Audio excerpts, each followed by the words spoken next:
نحمدہ ونصلی علی رسولہ الکریم اما بعد فاعوذ باللہ من الشیطان الرجیم بسم اللہ الرحمن الرحیم۔ میرے عزیز ہم وطنوں اور عزیز ناظرین، ہم نے ایک سلسلہ شروع کر رکھا ہے 14 اگست 2022 سے، جس میں میرا مقصد اپنے تمام عزیزوں اور دوستوں پاکستانیوں کو اور خاص کر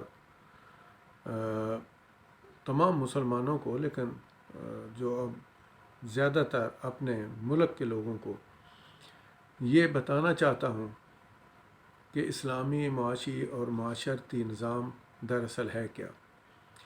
آج اس کا 5واں لیکچر ہے۔ چوتھے لیکچر میں ہم نے بات کی تھی جس میں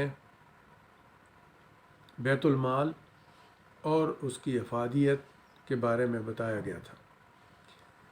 آج میں بتانا چاہتا ہوں کہ جو تجارت ہے اس میں کسی قسم کا کوئی سیل ٹیکس یا انکم ٹیکس نہیں ہے اس اسلامی معاشی اور معاشرتی نظام کے اندر۔ وہ کیسے نہیں ہے اس کا بھی میں تھوڑا سا جائزہ آپ لوگوں کے سامنے رکھتا ہوں، پر آپ لوگ خود سوچئے گا۔ یعنی جتنے بھی کاروبار ہوں گے پاکستان کے اندر یا ہو رہے ہیں، وہ ہر یونین کونسل لیول پر جو ہیں ان کو رجسٹرڈ کیا جائے گا، اور وہ رجسٹریشن فیس کوئی اتنی لمبی چوڑی نہیں ہوگی کہ کسی کو کوئی پریشانی ہو۔ صرف وہ 1 سال میں 1 دفعہ ادا کرنی ہوگی، اور وہ کاروبار کے لحاظ سے ہوگی۔ بڑا کاروبار ہے تو تھوڑی فیس زیادہ ہوگی، چھوٹا کاروبار ہے تو وہ بھی اس کے مطابق ہوگی۔ ایون کہ جتنے بھی ریڑھی والے دوسرے چوتھے جو بھی لوگ ہوں گے پاکستان میں، جو بھی کوئی کام کرے گا وہ باقاعدہ ایک رجسٹرڈ طریقے سے کرے گا۔ اس کو ایک مناسب جو طریقہ ہے وہ بتایا جائے گا جو اسلامی قوانین کے مطابق ہوگا۔ ان تمام چیزوں کو کنٹرول کرنے کے لیے ہر یونین کونسل پر اور ہر بازار کے اندر ایک آفس ہوگا جس کا نام ہوگا المحاسب۔ وہ المحاسب کا کام کیا ہے کہ وہ جس ایریے میں ہوگا اسی ایریے کو پوری طرح وہ کنٹرول کرے گا۔ یعنی مثال کے طور پر اگر کوئی ہول سیلر ہے جو ہول سیل بازار ہے، وہاں سے جو سامان خریدے گا اپنی چھوٹی دکان کے لیے اور جو سامان اس کو بیچے گا، یہ دونوں بندے جو ہیں وہ المحاسب سے تصدیق کروائیں گے۔ وہاں پہ ایک معمولی سی فیس ہوگی، وہ ادا کریں گے۔ جب وہ تصدیق کرانے کے لیے جائیں گے تو وہاں سے آپ نے کس قیمت پر آگے مال کو جا کے بیچنا ہے وہ ایک لسٹ دے دی جائے گی ہر دکاندار کو، اور وہ دکاندار جو ہے اس کو ایک مناسب پرافٹ دیا جائے گا۔ یہ نہیں کہ اسے یہ کہا جائے گا کہ آپ 5% لو ایک چیز کے پیچھے، نہیں، وہ تقریباً 10 سے 20% ہر چیز کے اوپر منافع دکاندار کو دیا جائے گا، اور اس کو یہ جو لسٹ دی جائے گی اسے کہا جائے گا کہ یہ لسٹ آپ اپنے دکان میں ایک ایسی جگہ پہ جا کے لٹکائیں گے جہاں پر جو بھی سودا لینے آئے اس کو نظر آئے کہ جو وہ چیز لے رہا ہے اس کی کیا قیمت ہے۔ اور اس کے ساتھ ساتھ موبائل ٹیمیں ہوں گی جو تمام علاقوں میں جائیں گی اور کسی بھی وقت اچانک جا کے وہ چیک کریں گی۔ اگر کسی نے وہ لسٹ نہیں لگائی ہوگی تو قانون کے مطابق اس کے خلاف کارروائی ہوگی۔ یعنی فائدہ بھی دیا جائے گا، اور سیم وقت پر اگر کوئی قانون کی خلاف ورزی کرے گا تو اس کے خلاف ایکشن بھی لیا جائے گا، اور ایکشن میں کوئی کسی کے ساتھ رعایت نہیں کی جائے گی۔ کوئی اپنی من مرضی نہیں کر سکے گا۔ یہ جو سیل ٹیکس لگے ہوتے ہیں نا، آج کل بجلی کے بلوں میں دیکھتے ہیں، کل میں نے میرے اپنے گھر کا بل آیا تھا، مجھے بتایا گیا اس میں 2000 سم تھنگ کا بل تھا اور اس پہ 5000 کے قریب ٹیکس لگے ہوئے تھے. ظلم کی انتہا ہے. دین اسلام نے ان تمام مظالم کو منع کیا ہے. دین اسلام کہتا ہے کہ آپ سود کو بند کریں اور بھائی چارے کو بڑھائیں، صدقات، خیرات، زکوٰۃ، خمس، عشر، ان چیزوں کو بڑھاوا دیں. اس سے کیا ہوتا ہے؟ ہمدردیاں بڑھتی ہیں، پیار بڑھتے ہیں، آپس میں لوگوں کو ایک دوسرے کا احترام ہوتا ہے. تو تجارت کا اس طرح کا سلسلہ ہوگا، اس میں کسی قسم کی کوئی پرابلم انشاءاللہ کسی کو بھی نہیں ہوگی. رہی بات اس کے بعد پٹواری، گردور، تحصیلدار، یہ سب لوٹ مار کرنے والے ادارے ہیں جنہوں نے غریب آدمی کا اور خاص کر زمیندار طبقے کا حشر نشر کر رکھا ہے، بلکہ ہر قسم کی پراپرٹی والے کو یہ نقصان دیتے ہیں.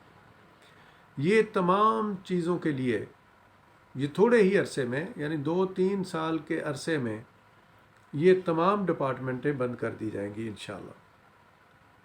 اور اس کے متبادل ایک بہترین نظام ہے، وہ بہت ہی آسان نظام ہے. پوری دنیا میں جہاں بھی کوئی پاکستانی بیٹھا ہوگا تو وہ وہیں سے اپنی پوری جائیداد کو نیٹ پہ دیکھ سکے گا، اس کو کسی قسم کی کوئی پرابلم نہیں ہوگی. طریقہ کار بھی یہ نہیں ہوگا جو آج کل ہو رہا ہے، تحصیلدار یہ کرے گا، فلانا یہ کرے گا. نہیں، یہ جو وزارت عدل ہے اس کے تحت کام کرے گا اور ہر بندے کے شناختی کارڈ کے ساتھ اس کی پوری پراپرٹی پورے پاکستان میں جہاں بھی ہوگی، وہ اس کے شناختی کارڈ کا نمبر جیسے ہی کمپیوٹر میں فیڈ کیا جائے گا، اس کی پوری جائیداد جو ہے وہ سامنے آ جائے گی، پورا ریکارڈ سامنے آ جائے گا. کتنی اس نے سیل کی، کس کو سیل کی، کہاں سے خریدی، وہ سب کچھ اس کے سامنے آ جائے گا. یہ اتنا آسان طریقہ ہے کہ اس میں کسی قسم کی کوئی پرابلم نہیں ہے، ہر ایک کے لیے یہ بہت آسان ہوگا. دوسرے نمبر پر میں نے کل بتایا تھا کہ دین اسلام کے ان قوانین کے مطابق جھوٹ بولنا سب سے بڑا گناہ ہے. جو شخص کسی کے خلاف جھوٹی FIR درج کرائے گا یا جھوٹ بولے گا اور اس کے ساتھ جو لوگ جھوٹی شہادت دیں گے، ان سب کے خلاف سخت کارروائی کی جائے گی، جن میں کوڑے بھی لگیں گے اور اس کے ساتھ ساتھ لوگ جو ہیں وہ سزا بھی بھگتیں گے اور جیل بھی جائیں گے، جرمانے بھی ہوں گے اگر کوئی غلط کرے گا. جو شریف آدمیوں کی طرح اپنا کام سے کام رکھے گا، کام کرے گا، حق حلال کی روزی کمائے گا، اس کو اپریشیٹ کیا جائے گا. ہر وہ تاجر جو ایمانداری سے تجارت کرے گا انشاءاللہ تعالی اس کو سر آنکھوں پہ بٹھایا جائے گا. اس کے علاوہ ہر یونین کونسل کے تابع جتنے بھی علاقہ ہوگا یا گاؤں ہوں گے یا وارڈز ہوں گے، وہ تمام کے اندر ایسے لوگ جو اچھے طریقے سے اپنا کام جانتے ہوں گے، یعنی ٹیکنیکل ہینڈ ہوں گے، اور ان کو گورنمنٹ کا جاب نہیں مل سکے گا تو ان کو باقاعدہ بیت المال سے قرض حسنہ دیا جائے گا. اب قرض حسنہ سے کیا مراد ہے؟ یعنی اگر ایک شخص کو اس کا کاروبار چلانے کے لیے بیت المال سے گورنمنٹ جو ہے اپنے اسلامک بینک سے 10 لاکھ روپیہ دے گی، تو پھر وہ بندہ جو ہے نا اسی 10 لاکھ کو کام چلنے کے بعد، یعنی 3 مہینے کا اسے ٹائم دیا جائے گا، اس میں وہ اپنے کام کو رن کرے گا. جیسے ہی اس کا کام چل نکلے گا تو اس کو انسٹالمنٹ پہ بنا دیا جائے گا، اس کا وہی 10 لاکھ روپیہ وہ گورنمنٹ کو واپس کرے گا، اس پہ 1 روپیہ بھی زیادہ واپس نہیں کرے گا. یعنی یہ ہے. اس کے ساتھ ساتھ میں نے کل بتایا تھا کہ محکمے جو ہیں وہ ہر یونین کونسل پر قائم کیے جائیں گے. یہ نہیں ہے کہ تحصیل ڈسکے کے ہیں تو وہ سیالکوٹ کے ہیں تو وہ نہیں، ہر یونین کونسل پر ان کے جو محکمے ہیں متعلقہ وہ بنائے جائیں گے. اور وہیں جو جا کے لوگ اپنے مقدمات جو ہے اس کو فیس کریں گے۔ 5 ایسے کیس ہوں گے جو باقاعدگی سے جن کی ضمانتیں نہیں ہوں گی، ان میں قتل ہے، اغوا برائے تاوان ہے، کرپشن ہے، فراڈ ہے اور زناکاری ہے۔ یہ وہ تمام ایسے 5 مقدمات ہیں جن میں کسی بھی ملزم کی ضمانت نہیں ہوگی۔ فیصلہ 3 مہینے میں کیا جائے گا اور جو قانون ہوگا اس کے مطابق سزا دی جائے گی اور قطعاً کسی کی کوئی سفارش منظور نہیں کی جائے گی۔